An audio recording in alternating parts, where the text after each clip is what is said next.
अस्सलामुअलैकुम दोस्तों और साथियों, उम्मीद है आप लोग खैरियत से होंगे। दिल का अटैक एक ऐसी बीमारी है कि जिससे इंसान बहुत खौफज़दा हो जाता है। कि उसकी वजह क्या होती है कि बहुत सारे लोगों को एक जहन में सवाल आता है कि उनका दिल जो है अब काम करना छोड़ देगा या बहुत कमज़ोर पड़ जाएगा। तो ये जो सवाल है, और फिर उनके जहन में एक चीज़ आती है कि वो अपने लिए या अपने उस प्यारे के लिए जिसको दिल का अटैक हुआ है या दिल की पावर कम हो गई है जो डॉक्टरों ने बताया है, तो कैसे उसको बेहतर कर सकते हैं। बुनियादी तौर पे हमारा जो दिल है उसमें अगर पंपिंग देखी जाए कि जो वो काम करता है बुनियादी तौर पे कि पूरे जिस्म में खून को भेजता है, तो इस पंपिंग में जो हिस्सा सबसे ज़्यादा अहम होता है उसको हम लेफ़्ट वेंट्रिकल कहते हैं।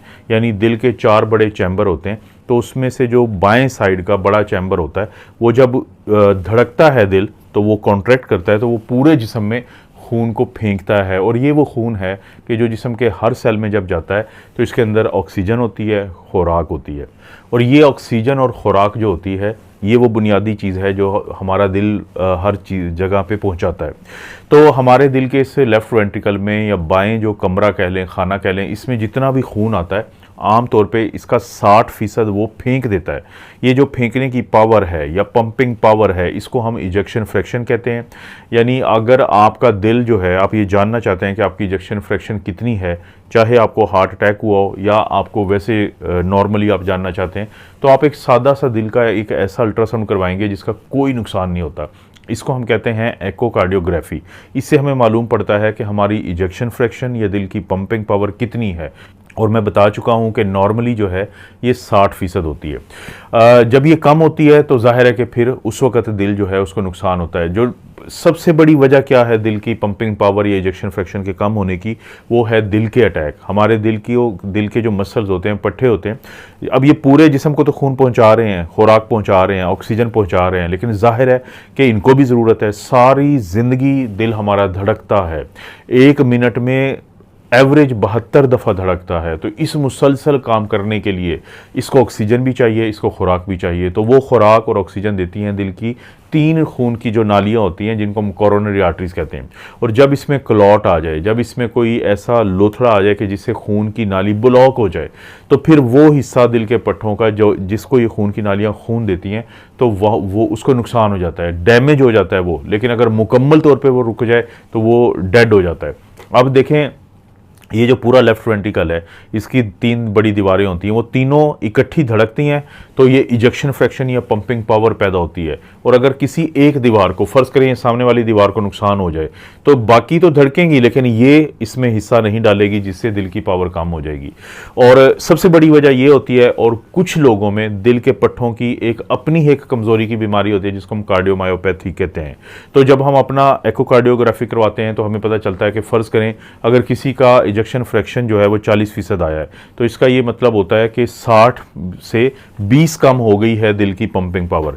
और हमें ज़िंदगी को रखने के लिए, ज़िंदा रहने के लिए 15 से 20% चाहिए होती है। तो बहुत सारे लोग परेशान हो जाते हैं कि उनकी 45% रह गई है। लेकिन जहन में रखें कि जैसे मैं बता चुका हूँ कि दिल की पंपिंग पावर के कम होने की सबसे बड़ी वजह तो क्या होती है कि दिल के अटैक।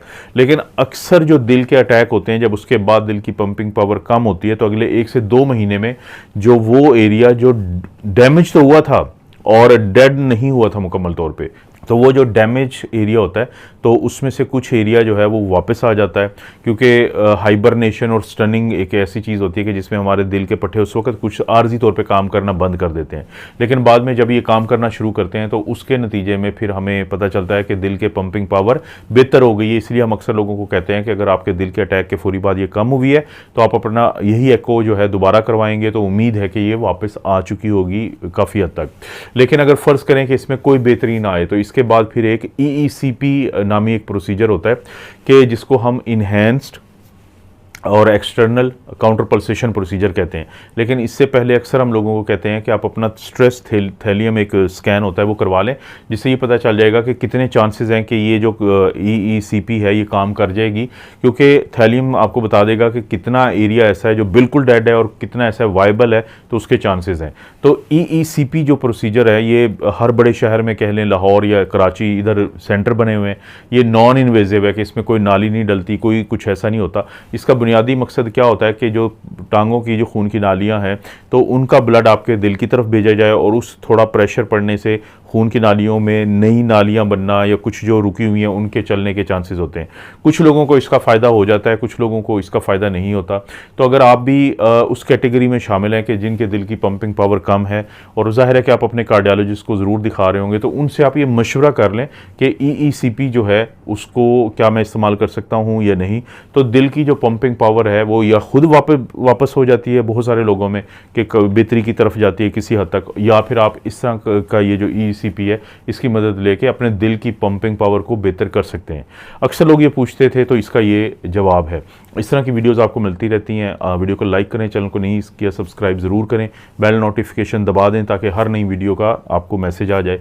और कोई वीडियो अच्छी लगती है तो दोस्तों रिश्तेदारों से शेयर करने के लिए किसी भी सोशल मीडिया प्लेटफॉर्म पे ज़रूर शेयर कर दें। आप अपना और अपनी फैमिली का ख्याल रखें। अल्लाह ताला आपको और आपकी फैमिली को हर किस्म की बुराई, बीमारी और आजमाइश से महफूज रखें।